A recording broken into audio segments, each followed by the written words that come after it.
जासूस बेटा। उदयपुर गांव में प्रेमचंद नाम का एक आदमी रहता था। कई महीनों से उसके पास कोई काम नहीं था और इसे उस बात की कोई भी चिंता नहीं था। वह घर में आराम से बैठकर गप्पे मारता रहता। एक दिन, अरे भाग्यवान, भूख लगी है, पेट में चूहे दौड़ रहे हैं, जल्दी से कुछ खाने को दो। प्रेमचंद की पत्नी बोली, कहाँ से दूं? आप कुछ काम करो तब ना। मैंने कल थोड़ा सा आटा देखा था, वो बना दो। वो मैंने खा लिया। आपको कुछ खाना है तो जाओ कमा कर लाओ। आप यूं ही निठल्ले बैठे रहते हो। निठल्ला और मैं? अरे जब चाहूँ तब काम मिल जाएगा। तो करते क्यों नहीं? अब घर में खाने को कुछ नहीं बचा। प्रेमचंद काम की तलाश में घर से बाहर निकल गया। अब थोड़े दिन काम तो करना पड़ेगा। चलो सामने वाला दुकान में पता करता हूँ। ओ भाई, मुझे कुछ काम मिलेगा। दुकानदार बोला, नहीं, दुकान में कोई काम नहीं है। प्रेमचंद जाने लगा, तभी दुकानदार बोला, अरे भाई जरा सुनो तो। दुकानदार उसे थोड़ा दूर ले गया। तुमको काम चाहिए ना मेरा, एक काम करोगे? हाँ करूँगा, बताओ क्या काम है? जासूसी करनी है। जासूसी किसकी करनी है? मेरी पत्नी कमला की। पगला गए हो क्या भाई? तुमको पत्नी की जासूसी करवानी है? मेरी बात सुनो, मेरी पत्नी कमला रोज थोड़ी देर के लिए घर से गायब हो जाती है। पूछता हूँ तो गोलमोल जवाब देती है। घर में बूढ़े माँ बाप हैं, इसीलिए मैं चीखना चिल्लाना नहीं चाहता हूँ। तुम पता करो वो कहाँ जाती है, क्या करती है, कहीं कुछ गड़बड़ तो नहीं? और जो गड़बड़ हुई तो तुम्हारी गृहस्थी का सवाल है। ना मैं ये काम नहीं करूँगा। सोच लो, जितने दिन जासूसी करोगे रोज 50 दूंगा और तुम नहीं तो कोई और ये काम करेगा, समझे? प्रेमचंद मन में सोचने लगा, बात तो सही है, मैं नहीं करूँगा तो ये किसी और आदमी से जासूसी करवाएगा। और इतना रुपये? जी मैं करूँगा जासूसी, पर एक दिन का पैसा अभी दे दो। तुम बस ये काम ईमानदारी से करना और मुझे सब सच सच बताया करना, ठीक है? प्रेमचंद घर चला गया। अरे सुनती हो, ये लो। ये क्या दे रहे हो? भाग्यवान देखो तो सही। इतना रुपए, पकड़ो पकड़ो, मुझे कहीं चक्कर ना आ जाए। ना बस रुपए ही तो है। तुम चक्कर आ गई तो ये 50 दवाई में चल जाएगा।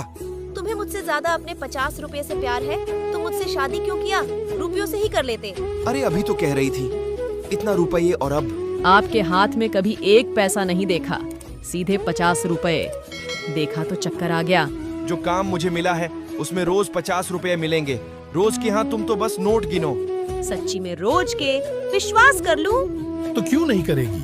आप कितने अच्छे हो, पहली कमाई पूरी की पूरी मेरे हाथ में रख दी। भगवान करे आपका ये काम चल पड़े।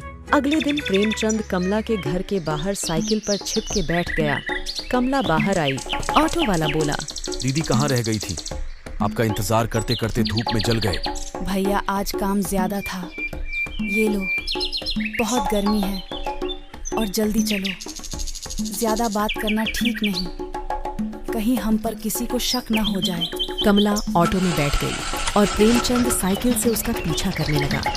ऑटो गांव के बाहर फूस के बंद झोपड़ी के बाहर रुका। कमला झोपड़ी के अंदर चली गई। दीदी जल्दी करना, मैं यहाँ आपका इंतजार कर रहा हूँ। प्रेमचंद साइकिल पर सवार झोपड़ी के पास जाने लगा। ऐ वहाँ कहाँ जा रहा है? साइकिल झोपड़ी में घुसाना है क्या?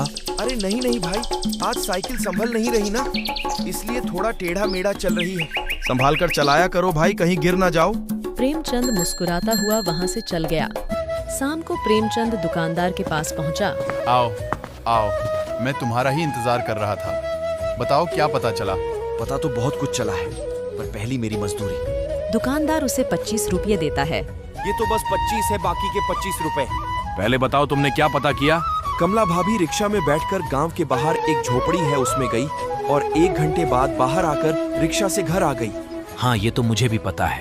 अब मुझे थोड़ी ही पता था कि तुम जानते हो, और भाभी बोल रही थी। कर्मजली क्या बोल रही थी? बताओ जल्दी। भाभी रिक्शा वाला से कह रही थी कि यहाँ से जल्दी चलो, कहीं किसी को शक ना हो जाए। उसने ऐसा कहा, तुमने ठीक से सुना? प्रेमचंद हाँ बोला। प्रेमचंद हाँ में बोला और दुकानदार घबरा गया। कमला सच में गड़बड़ कर रही है। ये लो तुम्हारे रुपए, और सुनो मुझे सब पता करके बताओ। प्रेमचंद खुशी से गाना गाते हुए वहाँ से घर चल गया। ये लो आज की कमाई, ओ मेरी प्यारी पत्नियाँ। आज भी पूरे 50 रुपए? सुनो जी, मैं इससे कल नई एक साड़ी ले लूं? ये भी कोई पूछने की बात है? जो तुम्हारा दिल करे ले लो, एक क्यों 2 ले लो। सुनो, कल मेरे लिए तंदूरी चिकन बनाना। हाँ जी, बना दूंगी। अगले दिन दुकानदार दुकान पर पहुंचा। तुम लोग काम चोर हो गए हो? देखते नहीं कितने काम पड़ा है। कौन करेगा? जल्दी ग्राहक को सामान पहुंचाओ। मालिक, सामान पैक हो रहा है, आप चिंता मत करो। अरे मैं यूं ही इन पर गुस्सा करता हूँ। ये बेचारे तो अपने काम ठीक से करते हैं। इनको हंसता देख मैं चीर गया। ऐसा नहीं चलेगा, आज मैं खुद जाकर देखता हूँ असलियत क्या है। आज दूध का दूध और पानी का पानी हो जाएगा। कमला मुझे धोखा दे रही है। कमला रिक्शा में बैठकर गई। प्रेमचंद भी उसके पीछे साइकिल से निकल पड़ा। रिक्शा वाला ने प्रेमचंद को देख लिया। शायद ये आदमी हमारा पीछा कर रहा है। कमला अंदर झोपड़ी में गई और प्रेमचंद ने छिपकर खिड़की के पास साइकिल लगाई। पीछे से रिक्शा वाला आया और उसे पकड़कर सड़क पर लेकर गया और मारने लगा। तभी उस रास्ते से कन्हैया जा रहा था। कन्हैया बोला, ओ भाई, इसे क्यों मार रहे हो? तुम जाओ यहाँ से, इसे शर्म नहीं आती। रोज रोज कमला दीदी का पीछा करता है। आज मैं इसे ऐसा सबक सिखाऊंगा कि किसी का पीछा करना भूल जाएगा। कन्हैया वहाँ से चला गया। रिक्शा वाला और प्रेमचंद दोनों लड़ने लगे। अरे तुम दोनों मिलकर जो खिचड़ी पका रहे हो सब मुझे पता है। क्या पता है तुम्हें? और उसे मारने लगा। तभी वहाँ दुकानदार आ गया। खबरदार, जो हाथ उठाया तो। तुम हो कौन भाई? तुम इसे नहीं जानते, कमला का पति है। इसी ने मुझे उसका पीछे लगाया है। तभी कमला बाहर आ गई। आप मेरी जासूसी करा रहे थे। आपको क्या लगा कि मैं बदचलन हूँ? लगने की क्या बात है? तुम रोज रोज यहाँ किसे मिलने आती हो? आखिर अंदर है कौन? दुकानदार झोपड़ी के अंदर गया और बाकी सभी अंदर एक बूढ़ा आदमी बिस्तर पर पड़ा था। ये मेरा पिता है और कमला मेरी बहन। मैं भी नहीं जानती थी कि ये मेरे पिता हैं। इन्होंने बचपन में मुझे गोद दे दिया था। ये सुनकर दुकानदार के पैरों तले जमीन खिसक गया। अरे मैं कितना सठिया गया था। मैं अपनी पत्नी पर शक किया।